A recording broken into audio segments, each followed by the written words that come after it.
गीता में अर्जुन को स्वयं भगवान कह रहे हैं कि उस परमेश्वर की शरण में जा, उसके लिए उन संतों के पास जा जो तत्वदर्शी हो। इसी प्रकार हजरत मोहम्मद को उनका अल्लाह कह रहा है कि कोई और पूर्ण परमात्मा है। उसको पाने के लिए उन तत्वदर्शी संत की तलाश कर।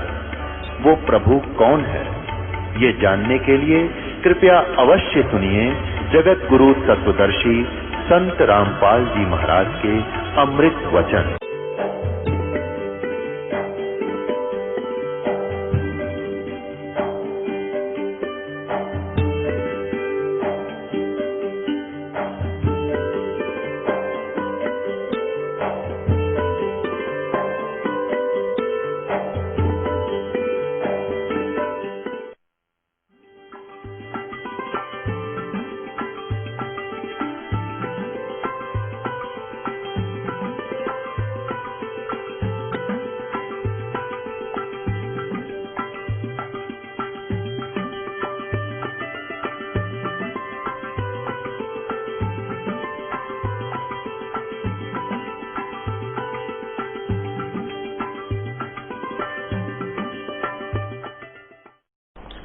जिन तेरा पिंड प्राण बनाया उस साहिब से डरवो।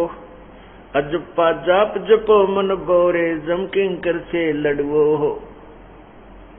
सुख दे कू 84 भुगती बना पजावे खरवो। तेरी क्या बुनियाद पुरानी तू पेंडा पंथ पकड़वो। नर से नार किए नारद मुनि अवगत बाजी गर्वो। शिव की संख कल्पना मिट्टी भस्मा गिर लिया छरवो। अंत चीर चिंतामणि किन्ने द्रौपदी पीतांबर वो। दुशासन का मान मुआ है उद्बुद्ध देख लहर वो। अजामेल गण का कैला रह गई अयोध्या तरवो। वाल्मीकि का शंख बजाया जहाँ 12 कोट विपरवो। केसो नाम कबीर के आए 9 लाख बोडी भरवो। काशी धाम कबीर कल्पना गई विपर सब टरवो। गगन मंडल के मध्य महल है जहाँ मूरत अजर अमर वो। दास गरीब कबीर साहेब मिले परम पदी हर वो।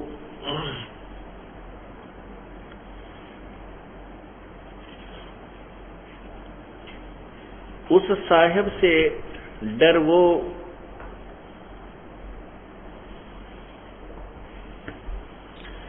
जिन तेरा पिंड प्राण बनाया उस साहिब से डरवो। और अजप्पा जाप जपो मन बोरे जम किंकड़ से लड़वो।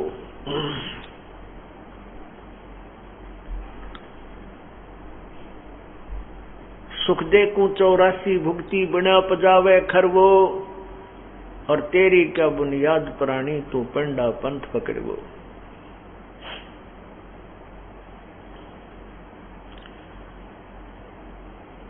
परमपिता परमात्मा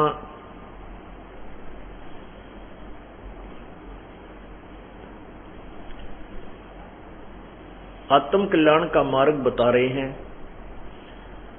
हमें समझाने की चेष्टा कर रहे हैं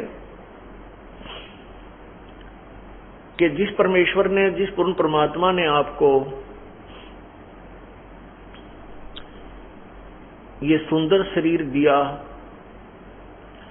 उस परमात्मा से डर और उस परमात्मा से डर के परमात्मा की भक्ति करो।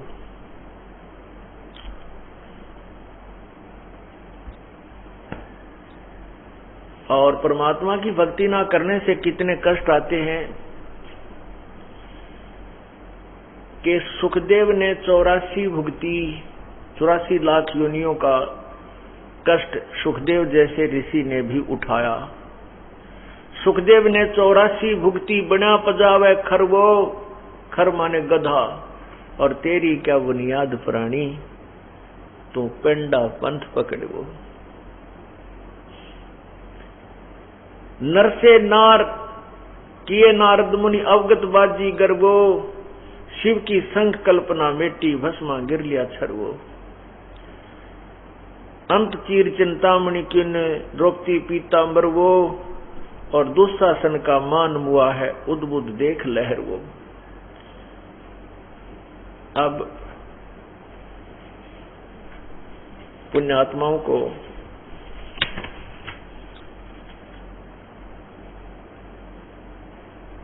सत्संग में आने से ज्ञान होता है कि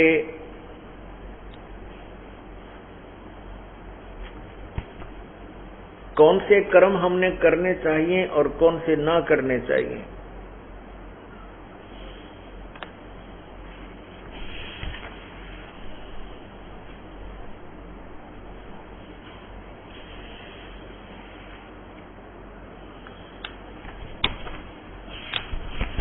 जब तक हम सत्संग में नहीं आते तो अपने जो भी क्रियाएं हम कर रहे होते हैं उसी को सही मानते हैं।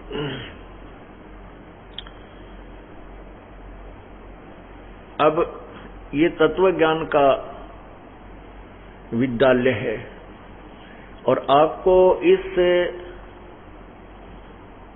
विद्यालय में प्रवेश प्राप्त हो चुका है। इसको अब अच्छी तरह समझना है, ग्रहण करना है।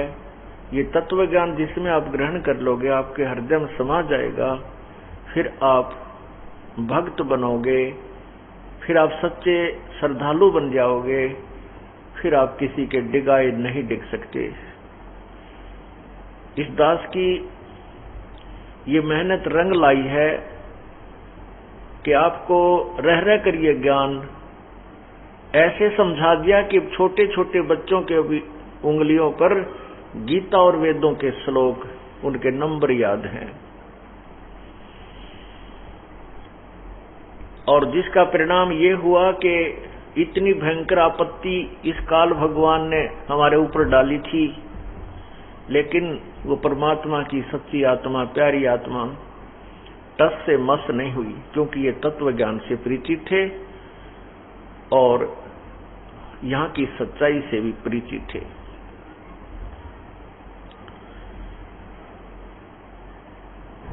अब जैसे हम भक्ति भी करते हैं और उस भक्ति से कोई लाभ होना नहीं, उसके करने का कोई फायदा नहीं, नो यूज एट ऑल, उसका कोई फायदा नहीं, किसी कीमत पर भी उसका कोई लाभ नहीं। चाहे कितनी ही श्रद्धा, कितनी ही कुर्बानी कर ले। क्या बताते हैं, रावण शिव की भक्ति करी थी और 10 मस्तक धर ध्याए, राज पाकर गए रसातल, जिन कैलाश हलाए। कि साधना भी की और वो भी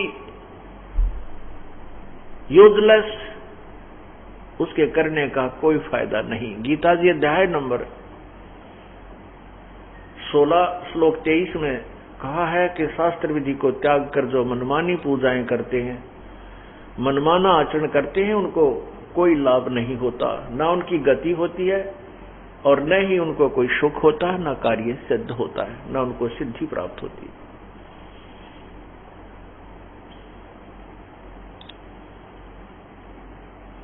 फिर गीता अध्याय नंबर 7 के और श्लोक 12 से 15 में तीनों गुणों, रजगुण ब्रह्मा, सतगुण विष्णु, तमगुण शिव जी की भक्ति को व्यर्थ बताया। इसी का परिणाम स्वरूप रावण ने अपने नीम हकीम गुरु से ज्ञान हुआ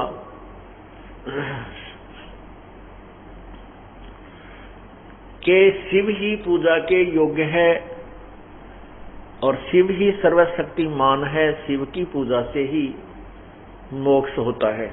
जैसे ये दास पहले हनुमान पुजारी था, श्री कृष्ण जी का बहुत ही ज्यादा श्रद्धा से उपासक था, श्री राम, विष्णु, भगवान शिव जी की, जैसे सभी हिंदू समाज जो साधना कर रहा था, बाबा श्याम जी की, और भी कोई भी जैसे मंदिर मस्जिद किधर दिखाई दिया वहां भी साधना करते थे। और जो घर में सुख होता था, जैसे अपनी जो ट्रेनिंग पूरी की, खुशी मनाई कि हमारे भगवान। अब बाबा श्याम जी ने मौज कर दी, हनुमान जी दिखते तो हनुमान जी ने मौज कर दी, श्री कृष्ण जी याद आ जाते तो श्री कृष्ण जी ने हमारे को नौकरी दिला दी। और फिर क्या होता, जैसे लड़का हुआ खुशी मनाई, पहले तो बाबा श्याम जी की जय हो, फिर हनुमान जी की जय हो, फिर श्री कृष्ण जी ने छोरा दे दिया है। और फिर ऐसे ऐसे इन्हीं को हम ये सोचते, जो साधना जो पूजा जो हम कर रहे हैं इससे हमारी ये मौज हो रही है। लेकिन बुद्धि नहीं थी, ज्ञान नहीं था। उसमें भी बुद्धि में ये नहीं आता था कि ये तो पूर्व जन्म की हुई कमाई का फल हमें मिल रहा है, इस जन्म का था को नहीं। और इस जन्म की जो साधना हम कर रहे थे वो पवित्र वेदों और गीता में स्पष्ट है कि साधना थी को नहीं, यह तक किससे काम की नहीं थी कि उस शास्त्र विधि को त्याग कर मनमानी पूजा जो करते हैं उनको कोई लाभ नहीं होता, या तो साधना व्यर्थ थी। और जिसके कारण फिर हम पित्र और भूत बन जाते हैं। आपने कल मार्कंडेय पुराण और विष्णु पुराण में देखा था कि जो शास्त्र विधि को त्याग कर मनमानी पूजा किया करते थे वो पितर बन गए। रुचि ऋषि के पूर्वज 4 पीढ़ी दिखाई दी और चारों भूत बन रहे। और फिर उस अपने पुत्र को भी जबरदस्ती करे कि तू ब्याह करवा, शादी करवा, हमारे श्राद्ध निकाल। अब वो पुण्यात्मा भी उस माता पिता दादा परदादा के लालच में ममता में भर गया, उनकी आज्ञा का पालन करके आप भी भूत बन गया। तो पुण्यात्माओं, इस मार्ग को समझकर फिर इस पे चलना है। फिर जैसे अब क्या होगा, जैसे वहां राजा बन गया, राष्ट्रपति बन गया दूसरे स्टेट में, कौन, जिसको सारनाम और सतनाम मिल चुका था और दोबारा भक्ति नहीं की। अब वहां अपने जो यज्ञ के पुण्य होते हैं, कुछ तप बन जाता। जैसे आप सत्संग में बैठे हो, ये आपका एक तप भी साथ बन रहा है और ज्ञान यज्ञ भी आपके को प्राप्त हो रही है, वो भी फल मिल रहा है। ये बहुत ज्यादा विस्तृत व्याख्या है इस आध्यात्मिक कर्मों की, प्रत्येक का फल मिलता है। तो उस तप के कारण और साथ में यज्ञों के कारण राजा बन जाता है। उस तप के और यज्ञ को तो वहां समाप्त कर दिया राजा बनकर। वो सारनाम की जो कमाई है, केवल तीसरा मंत्र की जो कमाई है, वो नष्ट नहीं होती, वो कभी नष्ट नहीं होती। लेकिन सतनाम के 2 अक्षरों की कमाई नष्ट हो जाती है, वो समाप्त हो जाती है। अब मान लीजिए कि आपको इतना राह जरूर मिल जाएगा कि आप राजा बने, उसके बाद फिर सिंपल मैन बन गए और वहीं इधर उधर के जन्म होते रहे और ये भक्ति युग चला गया। भक्ति का जो समय है ये समाप्त हो गया। ये 1000-2000 वर्ष तक रहेगा, फिर ये समाप्त हो जाएगा। फिर तो कृतघ्नी लोग हो जाएंगे, भक्ति करने योग्य नहीं रहेंगे। बहुत बुरा हाल कलयुग में हो जाएगा। ऐसा सदग्रंथों में प्रमाण है और परमात्मा की अमर वाणी में भी यही प्रमाण है। इसलिए कहा कि ये बीच की पीढ़ी है। पहले वाले कलयुग की जो पीढ़ी थी वो अशिक्षित थी, इस ज्ञान को नहीं ग्रहण कर सकती थी। अब ये बीचली पीढ़ी है, सब शिक्षित समाज है और शास्त्र अपने पास है, आप आसानी से इसको ग्रहण कर रहे हो। और इसके बाद जो लास्ट की पीढ़ी होगी वो नहीं भक्ति के योग रहेगी, घोर कलयुग आ जाएगा। अब कुछ वर्षों तक एक सतयुग जैसा माहौल बनेगा। अब जैसे ये पुण्यात्मा परमात्मा के चरणों में आकर तत्व ज्ञान समझ चुके हैं और परमात्मा इनको ऐसे लाभ दे रहा है कि ये बुरे कर्म नहीं कर सकते, ये किसी की आत्मा नहीं दुखा सकते, ये स्वयं ठगे जा सकते हैं, किसी को ठगेंगे नहीं, हानि नहीं कर सकते, क्योंकि इनको डर होगा कि यदि हमने किसी की आत्मा दुखाई तो हमारे ऊपर ये दुखों का पहाड़ फिर टूट जाएगा। एक बार ऐसा माहौल अब देख रहे हो आप। पहले तो हम कहा करते थे ना, आरती गाते थे हम भी, जो पहले वह मनमानी साधना करते थे, क्या गाते थे आरती में? तन मन धन सब तेरा, तेरा तुझको अर्पण क्या लागे मेरा। अर्पण क्या करते थे? अर्पण अर्पण कुछ नहीं करते थे, गाया गाया करते, और मंगलवार ने 100 रुपया अर्पण करते थे वो प्रसाद का, और कुछ नहीं कर सकते थे। और अब क्या कर रहे हो आप? है कितने मौज मचा दी परमात्मा ने आपको, कितना दान कर रही हैं ये पुण्यात्माएं। ये दास जानता है आपकी सचिथि को, कहां से शुरू होते हो और आपको किस योग्य बना दिया प्रभु ने आपको। अब वो जो कहा करते थे अब करने लग गए हैं। आप तन मन धन से प्रभु पर न्योछावर हो चुके हो। आप इतना दान कर रहे हो और ये दान किया हुआ विफल कभी नहीं जाता।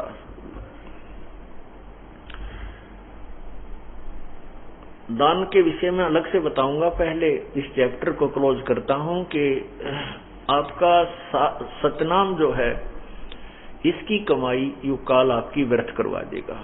क्या होगा फिर? जो सार नाम प्राप्त व्यक्ति सार कमाई पूरी नहीं कर सका और अपने आप नाम को सुचारू नहीं रख सका, वो कितना लाभ मिलेगा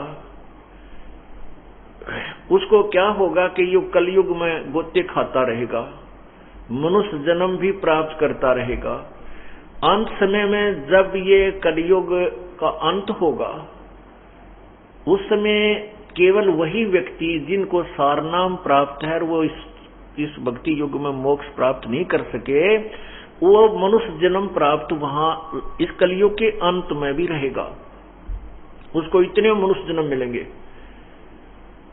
लेकिन इतने भयंकर पीड़ाएं सहन करेगा। यहाँ पर बहुत बुरा हाल होगा, कभी अकाल गिर के मृत्यु को प्राप्त होगा, कभी कुछ होगा, कभी कोड लगेगा, यानी बीमारियां ये नोकिनो रहेंगे, लेकिन मनुष्य जन्म अवश्य मिलता रहेगा। फिर सतयुग प्रारंभ होगा। उस समय वही आत्माएं जो सार नाम प्राप्त हैं और मोक्ष को प्राप्त नहीं हो सकी, वो आत्माएं ही वहां पर विद्यमान रहेंगी। उनमें जरा थोड़ी थोड़ी वो भक्ति की चाह भी बनी रहेगी। उनके घर फिर अच्छी आत्माएं और आत्माएं जो सतनाम की कमाई जो शेष रह जाती है, क्योंकि बहुत लंबी कमाई है सतनाम की, बहुत ज्यादा पुण्य आपको मिलते हैं, वो बच्चे फिर उनके घर जन्म होगा। फिर उनकी अच्छी संस्कारी हंस सतयुग के प्रारंभ में जन्म होता है। और फिर क्या होता है कि जैसे कलयुग के लास्ट में क्या लिखा है कि 3 हाथ अंश 3 हाथ अंश खेच लेत कलयुग धरती का, उगे कोई ना बीज हाल कह दो पृथ्वी का। कलयुग के अंत में क्या होगा? इन राज्यों की रीत कहूं मैं तो से हंसा, घर घर लोहा बर्तन धन भई ना देखन को कंसा। कलयुग में संत परमात्मा ने, कबीर परमेश्वर ने 250 वर्ष पहले और 600 वर्ष पहले स्वयं, और 250 वर्ष आज से 250 वर्ष पहले गरीबदास जी को ये ज्ञान दिया था। और गरीबदास साहिब जी ने उस समय अपनी अमृतवाणी में ग्रंथ साहिब में लिखा है कि इन राज्यों की रीत कहूं मैं तो से हंसा, और घर घर लोहा बर्तन धन ना देखने को कंसा। पहले कांसी के बर्तन हुआ करते, हमारे समय में उन्होंने खूब प्रयोग किए। हम जब छोटे छोटे थे तो घर में कांसी की थाली, कांसी धातु का ही, ये कटोरे बेली गिलास तक कांसी के होते थे। लोहे का स्टील का कोई बर्तन नहीं होता था। एक कढ़ाई हुआ करती गुलगुले तारण की या हलवे बनाने की। तो उसने उस समय ये लिखा था कि कलयुग में लोहा बर्तन धन हो जाएगा, स्टील के बर्तन हो जाएंगे। और आज से अगर 200-100 वर्ष पहले कोई ये कहता कि घर में लोहे के बर्तन होया करेंगे, कोई नहीं माने, नहीं झूठ बोला, बकवास करे। लोहे के बर्तन होया करें, कभी कांसी के बर्तन, लोहे के तो अशुभ होते हैं, ऐसे कहा करते थे हमारे पूर्वज। और आज वो साची होगी। ये स्टील के गिलास, स्टील की थाली, स्टील के बेले, ये लोहे के हैं। चमची स्टील की, सारी हैं परात स्टील की, सब स्टील लोहा हो गया। कोई वाणी सत्य परमात्मा की। फिर लिखा है कि कलयुग के लास्ट में क्या होगा कि आयु घट के इस प्राणी की, मनुष्य की 20 वर्ष रह जाएगी।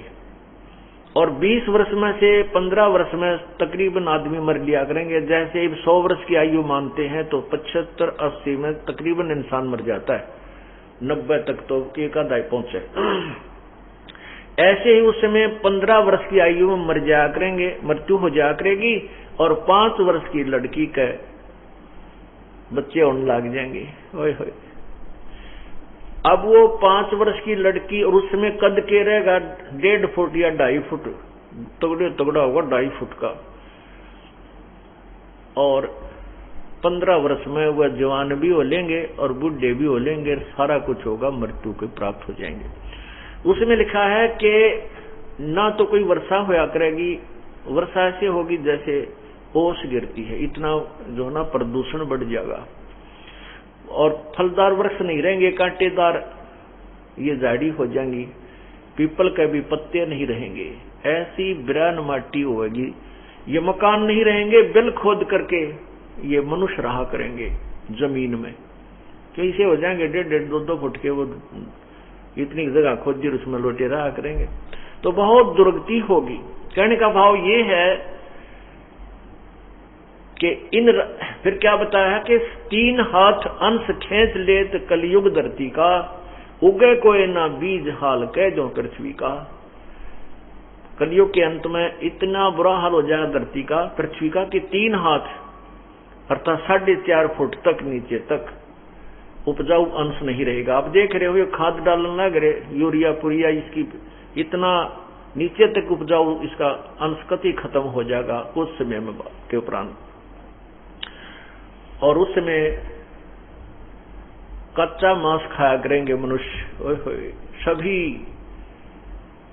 और ऐसे दुर्भिक्ष गिरा करेंगे कि मनुष्य को मनुष्य खा जाया करेगा, ऐसे अकाल गिरा करेंगे, वर्षा नहीं होगी क्योंकि इतना प्रदूषण बढ़ जाएगा। फिर क्या होगा कि कलयुग के लास्ट में केवल वो फिर 10वां अवतार आएगा,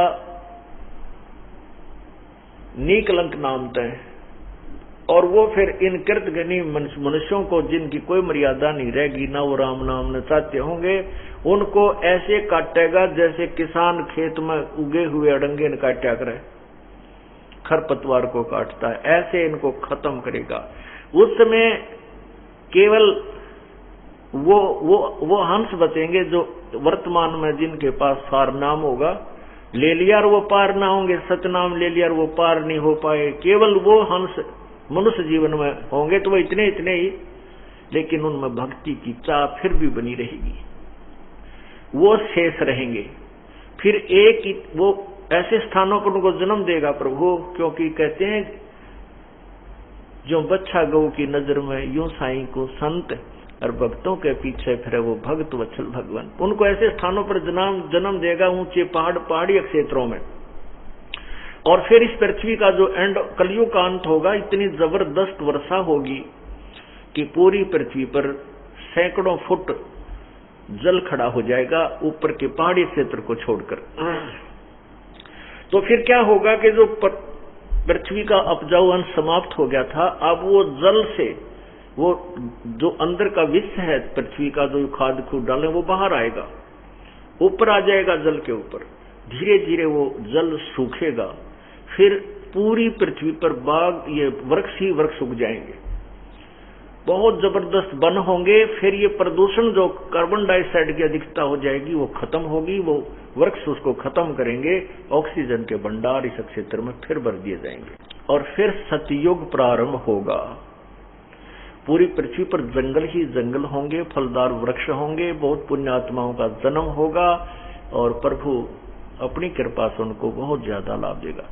तो फिर वो रगड़ा शुरू हो गया, फिर अच्छे पुण्यात्मा जो अब भक्ति नहीं कर पाएंगे, नाम उनको मिल गया है, तो फिर मनुष्य शरीर होगा, फिर राजा बन जाएंगे, फिर स्वर्ग में जाएंगे, फिर नरक में आएंगे, और फिर 84 लाख, फिर इसी तरह इस चक्कर में पड़े ही रहेंगे। अब क्या होगा कि जिनको सारनाम प्राप्त है उनके ऊपर रहम करता है प्रभु, वो पार नहीं हुए। तो यहाँ एक ब्रह्मांड में उस परमात्मा ने अपना एक राजदूत भवन बना रखा, वो गुप्त है, तो उन प्राणियों को वहां रख लेगा, उस अपने लोक में जो एक ब्रह्मांड में प्रभु का है, तो फिर उनको रिजर्व कोटे में रखेगा, उनके पुण्यों को बचा के रखेगा, क्योंकि परमात्मा के उस स्थान पर प्राणी के अपने पुण्य नहीं अक्षीण होते, प्रभु के भंडार से वो आहार करता रहता है। और उसको फिर इस कलयुग में जो फिर चतुर्युग के जो चतुर्युगी होती है, इसके कलयुग में जो भक्ति युग आता है, उसके आसपास उसको वहां से जन्म दे देता है। तो आज जो पुण्यात्माएं प्रभु के चरणों में ये आ रही हैं, ये वही प्राणी हैं, उनको परमात्मा ने अब यहाँ पटक दिया है दोबारा तुम्हारे को। और आप वही पुण्यात्मा हैं जो परमात्मा के चरणों में आ रहे हो, जो किसी पिछले कलयुग में, इस कलयुग में ही आकर के ये सारी कहानी प्रारंभ होती है, जो जीव मोक्ष होने का सुअवसर प्राप्त होता है। तो उसको हम चूक गए थे, तो फिर हमारा ये परमात्मा पुनर्जन्म देता है। जैसे परमात्मा खुद आए, फिर क्या करते, कितने दयालु हैं। आज से 600 वर्ष पहले परमात्मा आए और आप लोगों को, हमारे को पहले ही जन्म दे दिया। 600 साल पहले भी आप लोग विद्यमान थे, आपका जन्म था। किनका, जो पिछले कलयुग में, पहले वाले कलयुग में रह गए थे। अब 600 साल पहले आए थे, उस समय परमात्मा कबीर जी के 64 लाख से हुए थे। 64 लाख हिंदुस्तान के अंदर 64 लाख से हुए थे। उसमें हिंदुस्तान बहुत दूर तक था, अफगानिस्तान, पाकिस्तान, बलोचिस्तान, गढ़ गजनी, इधर सारे इराक, ईरान, सारा भारत में ही आता था। तो उस सारे भारतवर्ष में 64 लाख से प्रभु के हुए थे, और मालिक को पता था कि पार नहीं हो सकेंगे, क्योंकि अब ये जो नकली संत हैं, ये इनको मेरे तक नहीं पहुंचने देते। लेकिन परमात्मा ने अपनी समर्थता से आप लोगों को, यानी उस समय जो उत्पन्न थे, जन्म था, इतने सुख दे दिए, उनके दुख दूर कर दिए, उनको मालो माल कर दिया, जिस कारण से लाखों लोग 64 लाख से हो गए थे। को रिश्तेदारों को बुला लाओ थे, आ जाओ भगवान आ रहा है, और इतने सुख हो जाते हैं, नाम लेते ही ये ठाठ हो जाते। लेकिन मालिक को पता था कि अब ये पार नहीं हो सकते, क्योंकि ये कलयुग का स्टार्ट था समझो, और भक्ति का युग समय नहीं था, भक्ति काल नहीं था वो, और क्योंकि शिक्षित नहीं थे, तो उस समय वो दया कर गए आप पे, उन प्राणियों को आपको रिचार्ज कर गए। आज से 600 साल पहले आप जन्म था आप लोगों का, और आपने वो परमात्मा से नाम प्राप्त किया और आपने भक्ति की, आपको फिर रिचार्ज कर गए, आपके फिर मनुष्य जन्म और अच्छे जन्म होते होते आ रहे हैं। और आज अब फिर संभाल लिया आपको, अब आपको पुनः संभाल लिया। जो सतनाम तक प्राप्त करके मृत्यु को प्राप्त हो गए थे और मोक्ष प्राप्त नहीं कर सके, उनमें से, और अब आपके घरों में जो जन्म होगा, वो सारनाम प्राप्त प्राणी जो किस पिछले कलयुगों में रह गए थे, पार नहीं हुए थे, उनको आपके घरों में जन्म होगा, क्योंकि पहले उनके लिए आपका अपना खेत संवार दिया, उनके माता पिता को त्याग कर दिया, भक्ति पर दृढ़ कर दिया। अब जो आपके घर में वो पुण्यात्मा आएंगी, वो सारनाम के, वो जो अभी उनकी साधना अधूरी रह गई थी, वो रिजर्व कोटे में परमात्मा ने अपने लोक में, यहाँ कल एक ब्रह्मांड में जो प्रभु का लोक है, वहां रखे हुए हैं। अब आपके घरों में जो संतान आ रही है, जो परमात्मा के चरणों में लग चुके हैं, ये वो सार नाम की जिनकी कमाई नाम प्राप्त था, वो आएंगे। अब इनको शीघ्र ही, अब देखा हमने, कोई 8 वर्ष का, कोई 10 वर्ष का, उस बच्चे को सारना मिल चुका है। 14 वर्ष हो गए, 13-14 वर्ष हो गए इस दास को नाम उपदेश देते ने। और कुछ बच्चे ऐसे हैं जिनके 10-10 वर्ष, 12 साल या 13 साल के होंगे, 14 के होंगे, गणित, और उनको भी सार नाम प्राप्त हो चुका है। ये वो पहलवान हैं जो पिछले समय में इनकी गुड़ाई अधूरी रह गई थी।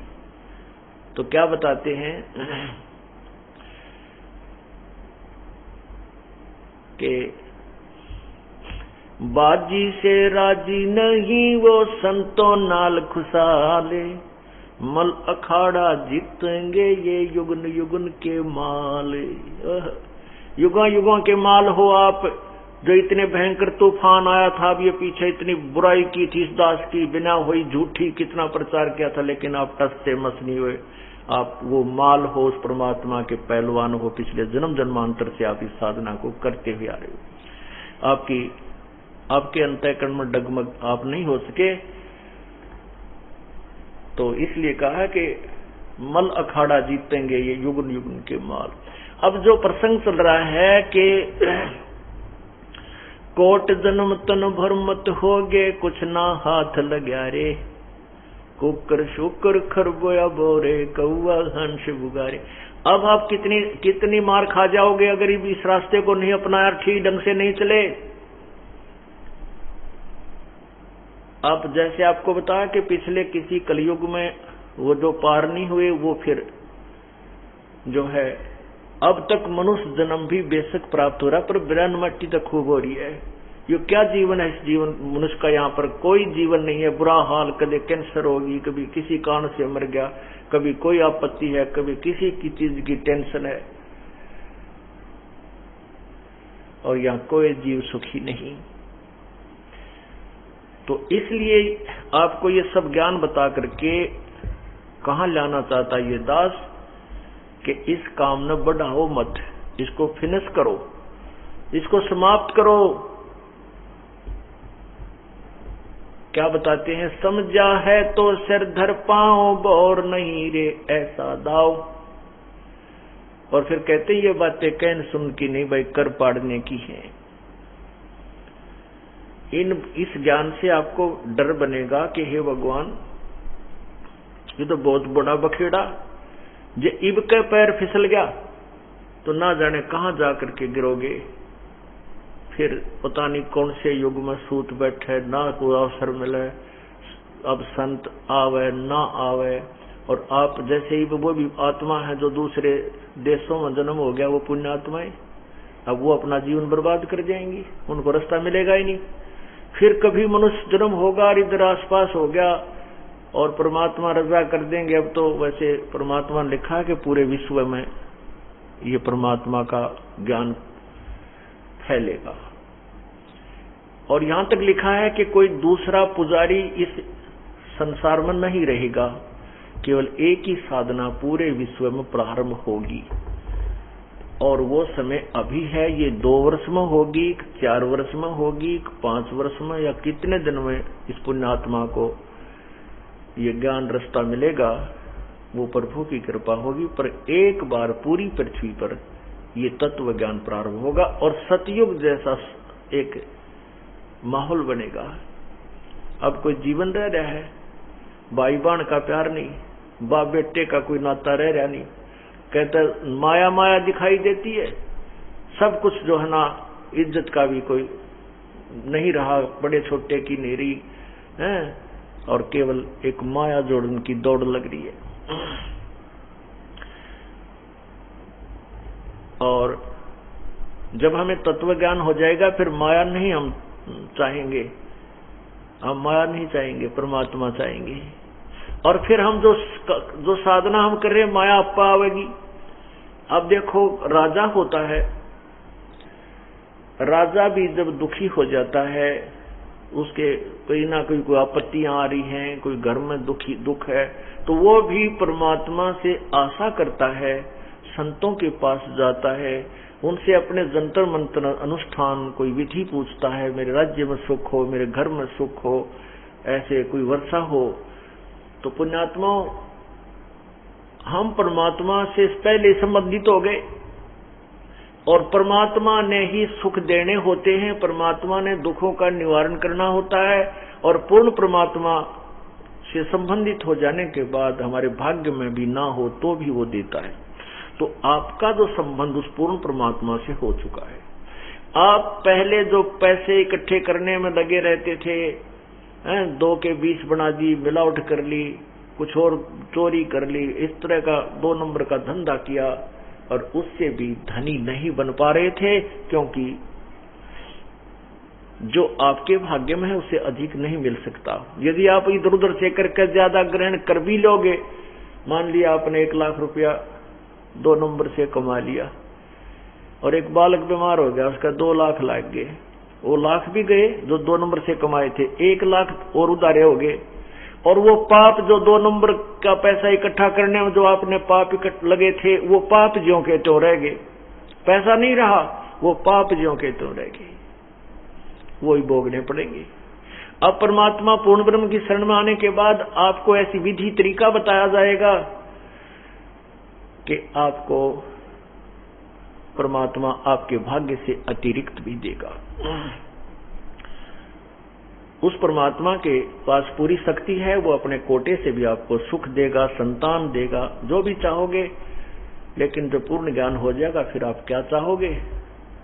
फिर तो जन्म मृत्यु से छूटना ही चाहोगे, ये खिलौने नहीं मांगने आओगे। अभी तो बालक हो आप, अभी तो बालक हो। क्या बताते हैं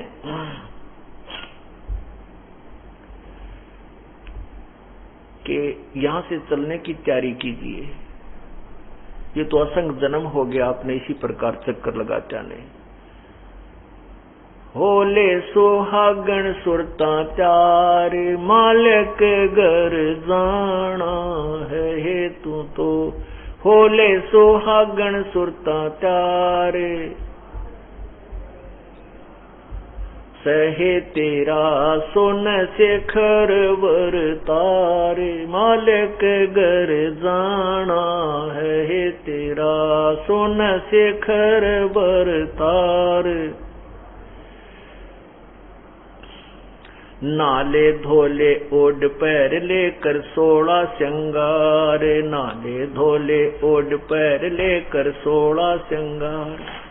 आज नहीं तो तड़के परसों आवेंगे तेरे लनिहार, मालिक घर जाना है तू तो। होले सुहागण सुरता तार, हे तेरा सोन शेखर वर तारे।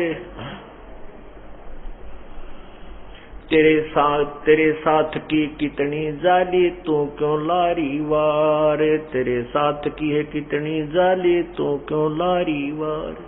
गुड़िया खेलत जन्म गवाया, लाया है नहीं बेचारे, मालिक घर जाना है तू तो। होले सुहागण सुरता त्यार, तेरा सोन शेखर वर तार। सतगुरु मारे बाणिया है करते बनज व्यवहार, सतगुरु मारे बाणिया है करते बनज व्यवहार। बिन डांडी बिन पालड़ है तोले दिया संसार, मालिक घर जाना है तू तो। होले सुहागण सुरता चार,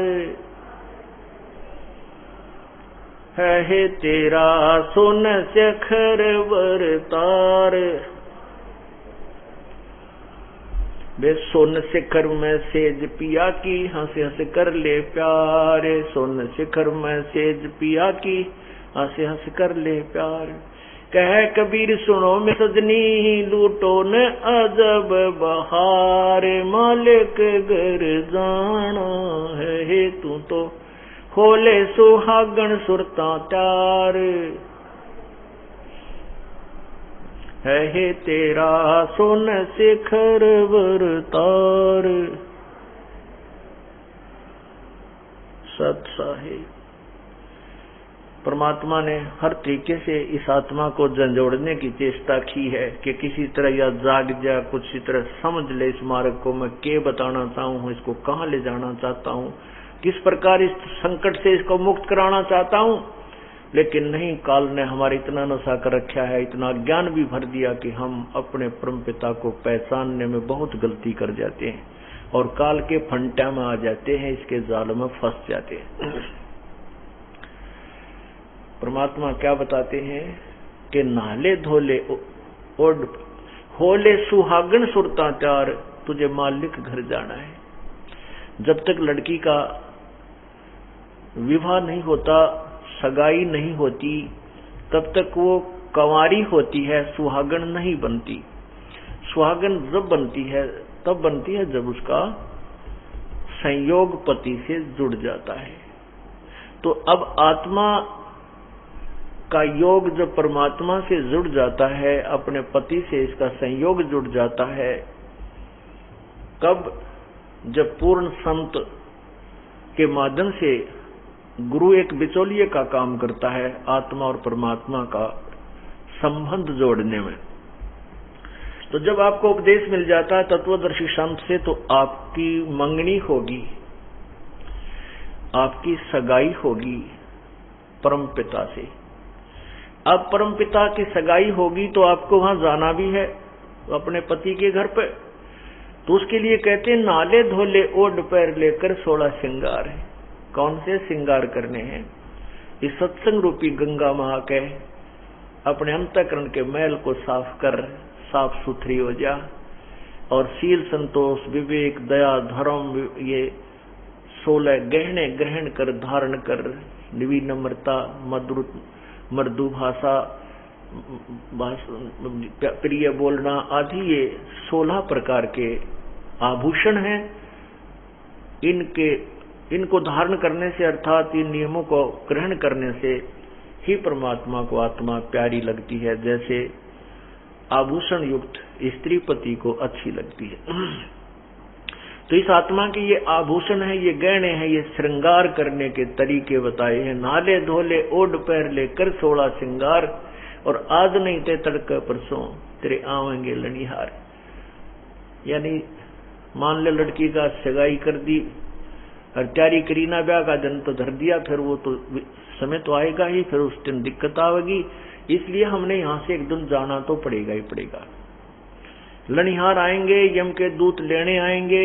जो भक्ति कर रहे हैं, साधना ठीक से नहीं कर पाई तो बेशक उनको सतगुरु लेने आएगा।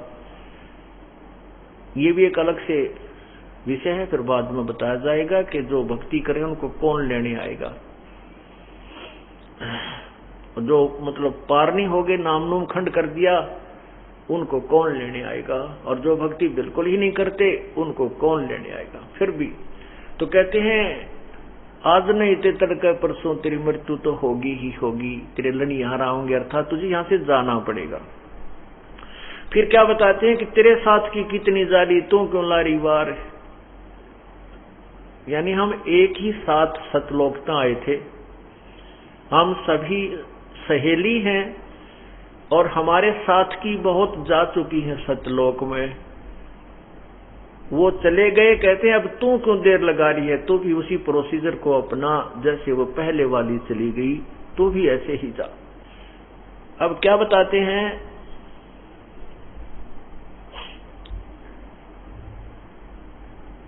तेरे साथ की कितनी जाली तू क्यों लारी वार,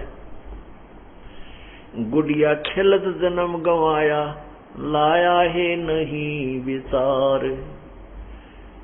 अब पहले समय में, अब तो बच्चे शिक्षित हो गए, लड़कियां उस खेल को नहीं खेलती हैं, मॉडर्न जमाना आ गया। पुराने समय की बात है, पहले छोटी लड़कियां क्यों, पढ़ाई शिक्षा तो थी नहीं, इतने काम के योग नहीं होती, बच्ची 8-9 साल की होती थी तो वो खेल में लगी रहा करती थी। तो क्या करते थे, गुड़िया बनाते थे, खिलौना एक कपड़ों से एक औरत के स्वरूप बनाया जाता था, कपड़ों से एक औरत का स्वरूप सा बना देते थे स्त्री का, और एक पुरुष का बना लेते थे उन कपड़ों का इतना खिलौना सा। और फिर वो लड़की उस गुड्डा गुड़िया बोलते उसके, गुड्डा और गुड़िया, उस पुरुष के चित्र को तो गुड्डा कहा करते और वो गुड़िया, तो गुड्डा और गुड़िया का ब्याह कराया करती वह छोटी सी छोरी। और वो देखा करती सुना करती कि दहेज दिया करते थे पहले, कैसे 40 घाघरे तागलियां की, 40 कपड़े और 20 पछलियां की, और ये फलाने के, ये जेठानी की या दुरानी की, वो न्यारी न्यारी यानी उनका कपड़े दिए जाते थे जिनमें तीड़ बोला करती पहले पुराने समय में। तो वो लड़की छोटी सी वो देखा करती थी, उसको इतनी समझ नहीं थी, वो उस दुल्हा दुल्ही के गुड्डा गुडिया का ब्याह करती थी। और फिर वो न्यारे न्यारे चीथड़े वो 4-4 उंगल के जो कटपीस होया करता था, टेलर के पास कटे हुए बेकार से बच जाते, उनको उठा के और फिर उनको ऐसे इकट्ठे करके एक न्यारी पोटली बांध देती, गिठड़ी नो के 40 अगलियां की ये बांध दी, 20 ये न्यारी बांध दी, या सासू की या जेठानी की, और वो एक इतना सारा जोड़ा बने रहा करती। और उन कपड़ों ने जिन वह तीर समझ रही थी अर्थात सूट समझती थी, कहती थी उन चीथड़े ही थी इतने कपड़ों को।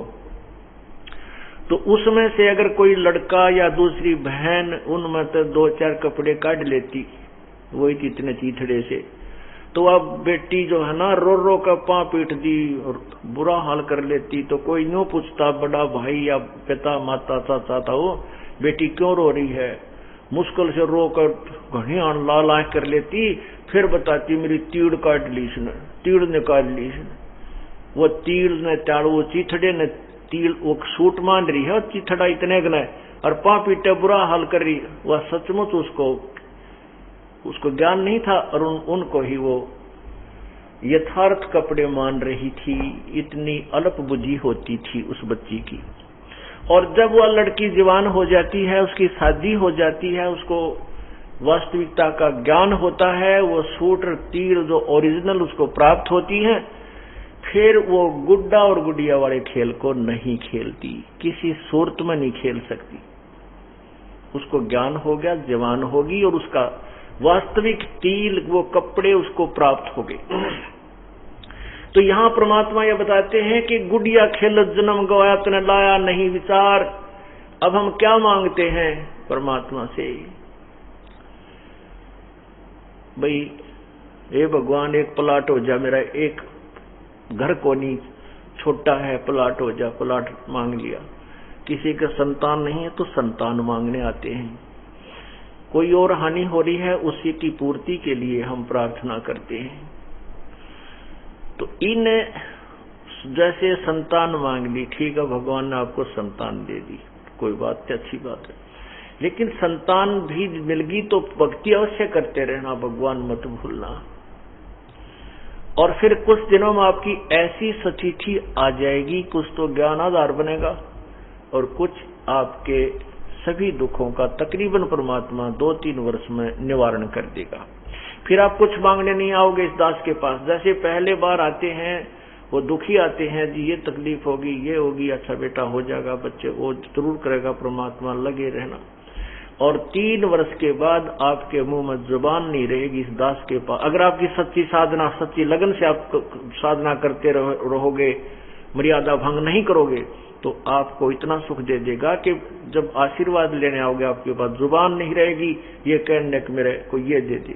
कुछ तो ज्ञान हो जाएगा कि क्या मांगू, कुछ ठहरना रहाई, देखत नैन चला जग जाई, 1 लख पूत 1.25 लाख नाती, उस रावण का दीवान बाती। सर्व सोने की लंका होती, रावण से रणधीरम, एक पलक में राज विराजी, जम के पड़े जंजीरम।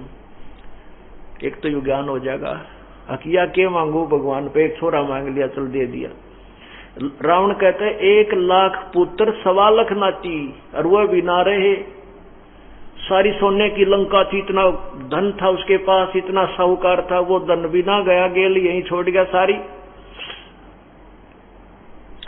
आवत संगना जात संगाती, क्या हुआ दर बांधे हाथी।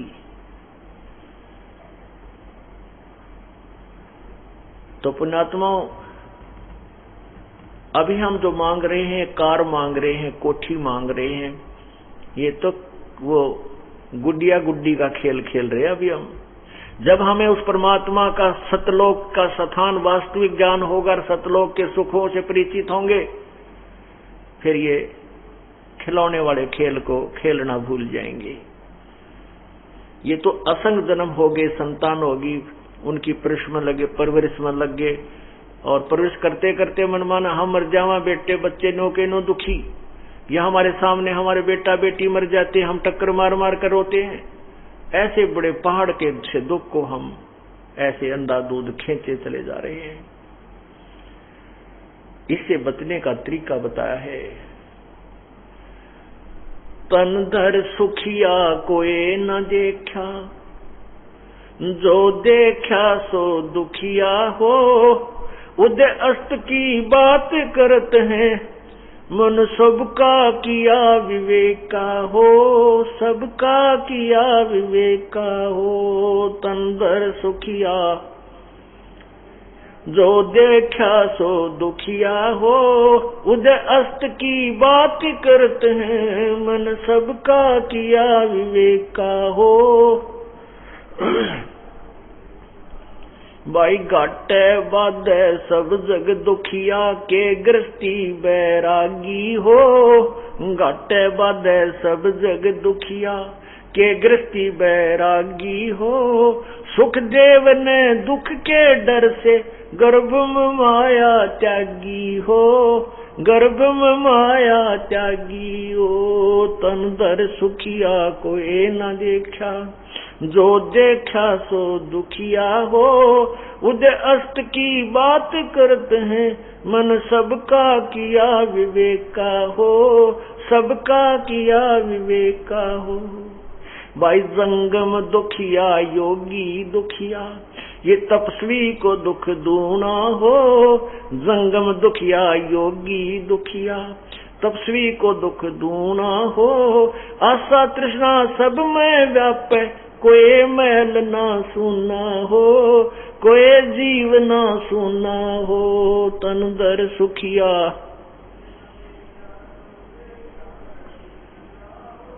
उदय अस्त की बात करते हैं, मन सबका किया विवेका हो, सबका किया विवेका हो।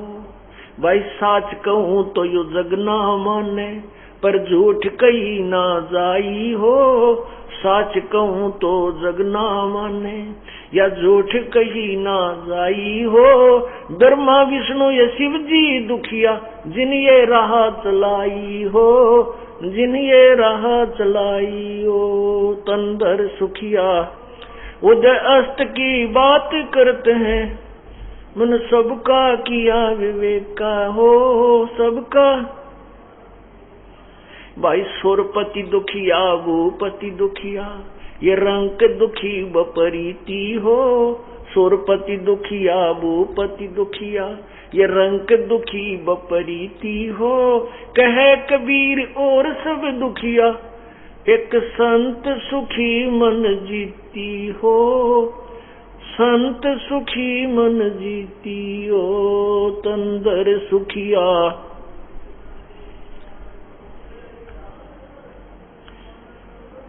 किया विवेका हो, सबका किया विवेका हो। सुरपति दुखिया भूपति दुखिया, ये रंक दुखी बपरीती हो। सुरपति दुखिया भूपति दुखिया, रंक दुखी बपरीती हो। कहे कबीर और सब दुखिया, एक संत सुखी मन जीती हो, संत सुखी मन जीती हो। तन धर सुखिया कोई न देखा, उदय अस्त की बात करते हैं, मन सबका किया विवेका हो, सबका। सत साहिब। अब यहाँ हम सुख ढूंढ रहे हैं, जिसके संतान नहीं है वो तो यही मांगता है, भगवान मेरा तो एक जात तक हो जा, चाहे बेटा हो जा चाहे बेटी हो जा, बस मौज हो जाएगी। परमात्मा कहते हैं, प्रभु अगर आपको चाहेगा कि आपको संतान देनी उचित है तो अवश्य देगा। पुण्यात्माओं, संसार समाज से उल्टा हटके हमने भक्ति करनी होती है। यदि आपको मोक्ष चाहता चाहिए तो प्रभु की रजा में राजी रहिए, इस चक्कर में मत पड़िए। और यदि आपने मोक्ष नहीं चाहिए और परमात्मा से संतान ही चाहिए, आप सच्चे दिल से एक फैसला कर लेना। अगर आपने संतान चाहिए और मोक्ष नहीं चाहता तो 10वें महीने आपका संतान ना हो तो गारंटीड बात है। परमात्मा ये चाहता है कि तुम यहां तक पीछा छुटवा लो, लेकिन हम वो मुट्ठी बंदर वाली मुट्ठी ने छोड़ते को ना, और मोक्ष करवाना चाहे, दोनों नहीं होया करते। जैसे जय हो बंदी छोड़ की वर्षा कर दी दाता ने, ये होते हैं वो सतयुग के जैसे लक्षण। पहले वर्षा कराने के लिए अनुष्ठान किए जाते थे, और ये अनुष्ठान परमात्मा ने ढूंढा ठारा रखा। 10 साल हो गए रोज हैं, एक महीने में 6 दिन 10 दिन हवन होते हैं, अखंड हवन होते हैं, घर घर में जोत जगह भगवान की हवन होने लगे। तो परमात्मा ने आज देख लो कितना विचित्र कार्य कर रखा है, ये आपके समक्ष है। ये उस परम पिता के ये सद मार्ग का और सद साधना का परिणाम है। अब सारे वैज्ञानिक फेल है। अब वर्षा मई और जून में कितना होने लगी, कोई जिक्र ना करता, मानसून कितना आएगी। ये परमात्मा की देन है। परमात्मा जो चाहे सो कर सकता है। तो पुण्यात्माओं क्या बताते हैं, अब इतना है जैसे जिन पुण्यात्माओं को बच्चे हैं या जिनकी शादी भी हो चुकी है और नाम भी ले रखा है, उनको संतान नहीं दी है प्रभु ने। अब उनके अंदर न टटोल रहे हैं मालिक कि ये मोक्ष चाहे हैं कि संतान चाहते हैं, क्योंकि परमात्मा चाहता है यहां से पीछा छुड़वा लो। 1 लाख पूत 1.25 लाख नाती, उस रावण के अज दीवान बाती। 1 लाख पुत्र थे रावण के, वो भी मर गए, सारे खत्म हो गए। आज उसका कोई दीवाला नहीं, अभी कोई नहीं। उसका नाम लेने वाला, उसका जो वंशज भी खत्म हो गए, उसका कितना नामो निशान नहीं है। और तुम 1 पुत्र मांग के बता के केला तोड़ जाओगे। समझना है तो इस मार्ग को, ये तत्व ज्ञान है। और आपने केवल संतान चाहिए है तो 10वें महीने गारंटी लो, एक फैसला करो। तो भाव यह है कि परमात्मा चाहता है कि तुम यहां तक पीछा छुड़वा लो। या दुख सुख नाम की चीज नहीं है। जिसके पास धन का भाव है वो केवल नो के भगवान धन मिल जाए, हे भगवान धन मिल जाए। उसके लिए क्या बताते हैं परमात्मा, धन भी दे दूंगा। धन तो बाएं हाथ का खेल है इस परमात्मा को, का इतना दे देगा कि संगवाया नहीं जाएगा, आपके हाथ जोड़ने पड़ जाएंगे। परमात्मा घना मत दिए। तो फिर ये डले वो गुड़िया वाले खेल खेलने हो गए। ये कोई मोक्ष का मार्ग नहीं प्राप्त किया आपने। ये आप फैसला कर लीजिए, पार होना है तो मालिक की रजा पर छोड़ दीजिए। संतान देता है वेल एंड गुड, नहीं देता है उसकी रजा, लेकिन भक्ति मत त्यागना। धन देता है वो उतना ही देगा जितना आपको आवश्यक होगा। और परमात्मा भी कहते साईं इतना दीजिए जिसमें कुटुंब समावे, हम भी भूखे ना रहें, अतिथि ना भूखा जावे। अब बहुत से प्रमाण ऐसे हैं, जैसे सुदर्शन जी थे द्वापर युग में, उसके माता पिता ने परमात्मा की जो महिमा को नहीं सुना था, तत्व ज्ञान को स्वीकार नहीं किया था। और सुदर्शन जी की प्रार्थना पर परमात्मा ने वचन दे दिया था कि तेरे माता पिता को पार करूंगा। परमात्मा, अब वो सुदर्शन जी के माता पिता की मृत्यु होगी, फिर वो मनुष्य जीवन प्राप्त हुआ। काशी में नीरू नीमा नाम से गौरी शंकर और सरस्वती नाम से वो ब्राह्मण घर में जन्म हुआ था। फिर मुसलमानों ने उनको जबरदस्ती मुसलमान बना दिया था और नीरू नीमा उनका नाम रख दिया था। उनका संतान नहीं थी। परमात्मा ने उनको मोक्ष देने के लिए संतान नहीं दी, स्वयं ही उनके घर में, क्योंकि उन्हें तो संतान चाहिए थी, मोक्ष नहीं चाहते थे। लेकिन अपने भक्त के उस वचन के बद्ध होकर परमात्मा ने उनको मुक्त भी करना था। और वह संतान की भूख उन नालायकों को थी, स्वयं ही संतान रूप में वहां प्रकट होना पड़ा। उनको संतान भी दे सके थे, उनके देर लग गई थी, लेकिन वो उनको मोक्ष कर देना चाहते थे, उनको यहां से पीछा छुटवाना चाहते थे, तो उनको संतान नहीं दी। स्वयं ही वहां बालक रूप धार कर चले गए और उनकी वो अनाड़ी आंट भी ठीक की और उनका मोक्ष का अधिकारी भी बनाना पड़ा। ये तो है तत्व ज्ञान, ये है मोक्ष मार्ग। हमने यहाँ से पीछा छुटवाना है। क्या बताते हैं कि यहाँ की क्या चीज मांगेंगे, क्या मांगू कुछ थिर ना रहाई और देखत नैन चला जग जाई। यहाँ की क्या वस्तु मांगू मैं, कुछ भी स्थिर नहीं है, कोई भी स्थायी नहीं है। आपने देखा होगा हरियाणा के 2 मंत्री शपथ लेने के हफ्ता 10 दिन के बाद ही हेलीकॉप्टर के बाद द्वारा जा रहे थे और हेलीकॉप्टर में क्रैश हो गया और वो दोनों मृत्यु को प्राप्त हुई। कहते हैं क्या मांगू, यहाँ थिर ना रहाई, देखत नैन चला जग जाई। आंखों के सामने दुनिया जा रही है, ऐसे ऐसे महान आत्माएं जो यहाँ की जो अपने सुप्रीम पावर मानते हैं, मंत्री लोग भी 1 सेकंड में नष्ट हो जाते हैं, खत्म हो जाते हैं। तो क्या मांगे यहाँ के वस्तु को, हम वो वस्तु मांगे जो हमारे साथ सदा रहेगी और जहां हम जाने के बाद फिर इन कष्ट में कभी नहीं आएंगे। उसके लिए बताते हैं कि यहां जो तुम मांग रहे हो या कोई भी सुखी नहीं है। घाटे बाधे सब जग दुखिया के गृहस्थी बैरागी हो। यहाँ पर जो है ना इंसान ने बैराग ले लिया, भक्ति प्रेरित होकर के जंगल में जा बैठा, घर त्याग दिया, बालक छोड़ दिए, जंगल में जाकर फिर झोपड़ी जा डाली। तो डरनी पड़े प्राकृतिक आपदाओं से बचने के लिए। अब झोपड़ी डाली तो रोटी भी बनाने का साजबाज इकट्ठा करना पड़ेगा, या तो आटा मांग के लाया होगा तो बनाने के लिए चूल्हा भी, लकड़ी भी, नमक भी, मिर्च भी, सारा साज फिर जोड़ दिया। सर्दी गर्मी लग गई, कपड़े भी लाने पड़ेंगे कहीं से मांग मूंग कर। तो परमात्मा कहते हैं गृहस्थी भी दुखी और वो घर छोड़ कर जंगल में चला गया, वो वैरागी भी दुखी, या कोई सुखी नहीं। बाहर जाने की बजाय अपना घर पर रहने के लिए संतों ने संकेत दिया है, यानी भक्ति करने के लिए। फिर बताया है कि जंगम दुखिया, योगी दुखिया और तपस्वी को दुख दूना हो। आशा तृष्णा सब में व्यापै, कोई जीव नहीं सुना हो। जंगम दुखिया, योगी दुखिया, ये सेवड़े जंगम कई प्रकार के पंथ हैं और इनमें तपस्वी जो होते हैं इनको दोना दुख।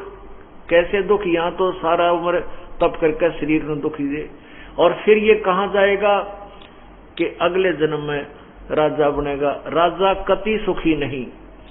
आपको राजा बहुत ही सुखी नजर आता है, राजा को सुख नाम की कति कोई भी वस्तु नहीं है। विचार करने की बात है, जैसे एक छोटे से परिवार का मुखिया जिसमें 5-7 सदस्य होते हैं और उसका जो करता धरता मुखिया कितना दुखी हो जाता है। किसी का ब्याह आ गया, किसी का बात आ गया, किसी का छूत आ गया, कोई भैंस मर गई, किसी बिजनेस में घाटा है, किसी के बालक बीमार, किसी के नमूनिया हो रहा है, यानी सारा दिन चैन नहीं आती इसको। फिर व्यवस्था, सारा दिन धंधा करना, कोई काम करना। और राजा तो एक बहुत बड़े क्षेत्र का पिता होता है, मुखिया होता है, तो उसमें ना जाने कितना क्या हो रहा है, कितना झगड़े हो रहे हैं, कहीं पर जो है आपदा आ रही है, कितना फ्लड आएगी, कितना काल गिर गया है, कितना कोई राजनीतिक समस्याएं, कितना कोई एमएलए लाठी ठा रहा है, कोई भागता दिखा मंत्री कि तेरी पार्टी ना छोड़ जा, राज चला जा। यानी राजा को सुख कति नहीं। हाँ ठीक है, हमने काराम चलता दिखा, सामने घुटी लागा पड़ जानता होगा, बस इतना ही सुख वो मान रहा है, यह सुख नहीं है। कहते हैं सुरपत गर्मा विष्णु, ओए होए साच कहूं तो जग नहीं माने और झूठ कही ना जाई हो। ये ब्रह्मा विष्णु शिव जी दुखिया जिन ये राह चलाई हो। आपने भगवान विष्णु के अवतार श्री रामचंद्र जी देखे थे, जब एक दिन भी सुख का सांस लिया होता है। देखो बचपन में जवान हुए, ब्याह हो गया, ब्याह होते ही वनवास हुआ, वनवास से सीता जी यानी पत्नी का अपहरण हुआ, रावण के लट्ठम लट्ठा, वहां ना जाने कितने जीव हिंसा हुई, कितने व्यक्ति मर गए, सैनिक मर गए, उनके अपने भी, रावण के भी।